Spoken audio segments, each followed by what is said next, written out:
फक्त लक्ष द्या, पे अटेंशन, क्योंकि फर्स्ट सम अगर आपको समझ में आया, बाकी सब आपको इतना इजी लगेगा, मेरे से पहले आप सॉल्व कर लोगे।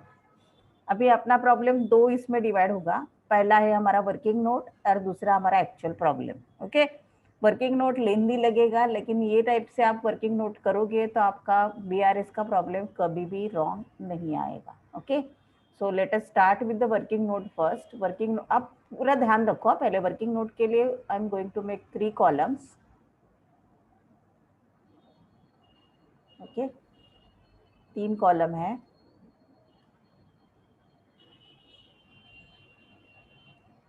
पहला हम लोग स्टार्ट कर रहे हैं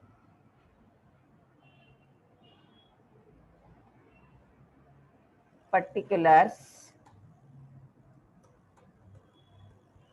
इधर हम लोग लिखेंगे डेबिट और इधर हम लोग लिखेंगे क्रेडिट। ओके, अतः नीट लक्ष्य, अभी भी ठीक से ध्यान रखो क्या करना है। This is our working note, not our actual problem. Got it? So हम लोग स्टार्ट करेंगे। देखो, Devang has his bank account in Dena bank. Bank उसका अकाउंट किस इधर है, देना बैंक में है। On 31 March 2012 balance as per cash book is 675। Okay, balance, अभी balance as per cash book कितना दिया है, 675, whereas balance as per passbook is 650। Okay, अभी यहाँ पे उन्होंने ओवरड्राफ्ट वगैरह कुछ बोला है क्या? नहीं। तो हम लोग जो पहले दिया है ना उससे स्टार्ट करेंगे। हाँ, पहले क्या दिया है, balance as per cash book, तो मैं यहाँ पे लिख रही हूँ, ध्यान रखो खाली आप। हाँ, balance as per cash book, अगर कुछ नहीं बोला है तो नॉर्मल बैलेंस रहता है डेबिट बैलेंस। कौन सा बैलेंस रहता है? Normal debit balance. कितना है? 675। नॉर्मल डेबिट बैलेंस कितना है?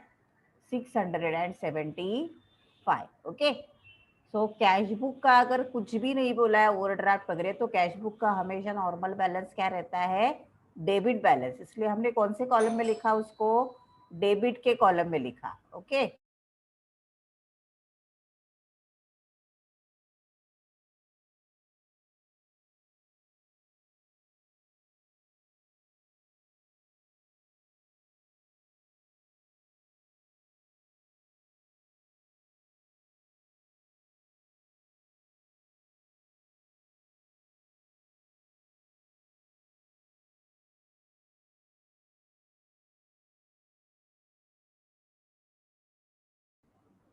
Okay, balance as per cash book दिया है आपको।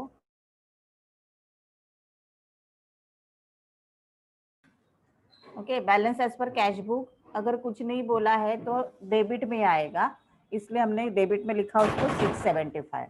अभी पासबुक के बैलेंस को थोड़ा साइड में रखते हैं। हाँ, on scrutiny it was found that the bank charges commission rupees 25 on 31st March 2012। Bank ने कमीशन चार्ज किया, bank charges. Okay, bank charges क्या हुआ? बैंक ने कमीशन चार्ज किया, बराबर है।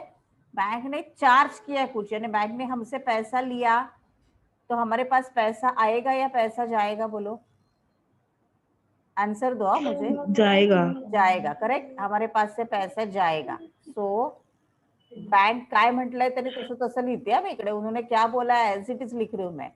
It was found that bank charges commission ₹25। Okay, bank charges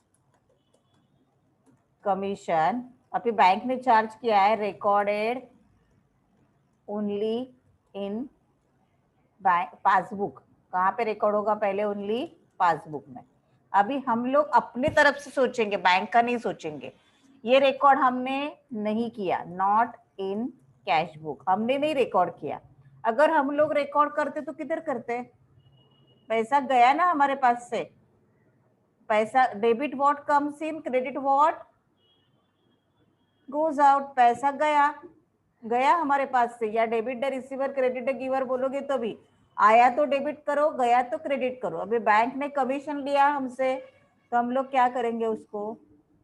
got it? समझे? ये समझा आपको पहले, तो ही हम लोग आगे जा सकते हैं। रिपीट करू? दुसरं काही दिलेलं नाहीये। सो अभी क्या करना है देखो, this is our working note.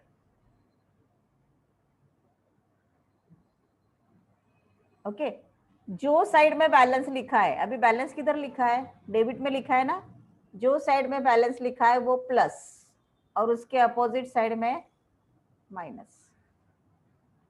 समझ में आ रहा है क्या बोल रही हूँ मैं? जो साइड में बैलेंस लिखा है वो प्लस और उसका अपोजिट साइड क्या आएगा, माइनस. ये प्लस माइनस कैसे लिखा समझा? जिकडे बॅलन्स लिहिला त्याला प्लस केलं आणि त्याच्या दुसरी म्हणजे आता डेबिट बॅलन्स आहे तर डेबिट बॅलन्सच्या खाली जे काही येणार ते प्लस आणि क्रेडिटला जे काही येणार ते मायनस. हे कळलं? प्लस मायनस काय केलं? हो. आता आपण ऍक्च्युअली प्रॉब्लेम करूया. प्रॉब्लेम कसा करायचा बघा, वरती हेडिंग द्यायचं, statement showing bank reconciliation statement, bank reconciliation,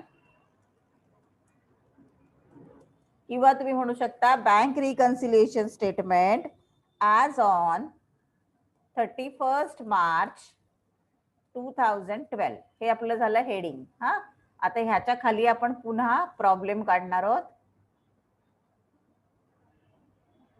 परत कॉलम तसेच जसे मी वरती केले, पण आता याच्यामध्ये डिफरन्स आहे, नीट लक्ष द्या. म्हणून मी समोरासमोर दाखवते, नीट लक्ष द्या काय करतोय आपण. इथे मात्र आता आपल्याकडे डेबिट क्रेडिट नाही म्हणायचं, याला इनर आउटर कॉलम म्हणायचं ऍक्च्युअल प्रॉब्लेम मध्ये. हे झालं तुमचं पर्टिक्युलर्स. इथे नुसतं म्हणायचं amount in rupees, amount in rupees. याला डेबिट क्रेडिट म्हणायचं नाही. ओके, समोर राहिलं तर तुम्हाला कळेल नक्की. हा, ओके. आता काय करायचं बघा, बॅलन्स ॲज पर कॅशबुक दिसतंय, मग लिहून टाका balance as per cashbook. Outer कॉलमला लिहायचं आहे. Okay, balance as per cashbook outer कॉलमला लिहिलं. किती आहे?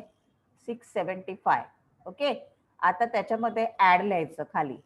ऍड बघा, 675 च्या खाली 675 के नीचे कोई अमाउंट दिख रहा है आपको? नहीं. तो कुछ नहीं है ना ऐड, तो मैं यहाँ पे डैश डाल देती हूँ. ओके, सो मेरा टोटल आया अगेन 675. ओके, ये समझा? ऐड में कुछ नहीं था इसलिए डैश डाला. अभी लेस, फॉर्चुनेटली लेस में एक ही अमाउंट था, ये इनर कॉलम की हमें जरूरत ही नहीं पड़ी. हाँ, तो मैं इसको निकाल के रखो, अभी फिलहाल उसमें कुछ नहीं लिखना है. अभी देखो माइनस यानी क्रेडिट में कितना है? 25 ना. So less bank charges commission not recorded in cash book. Okay, कितना है वो? 25. यस, तो माइनस इसलिए मैं इसको ब्रैकेट में डालती हूँ, ये माइनस होगा. अभी कितना बचा? 675 से 25 बच गया, तो कितना बचा? बोलो. 650. अभी देखो आपको बैलेंस एज पर पासबुक कितना दिया है? 650. तो टैली हो गया. हाँ. So that means we are correct. This is called as reconciliation. अगर हम लोग कैश बुक से स्टार्ट करते हैं तो पासबुक तक पहुंचना चाहिए अपने को.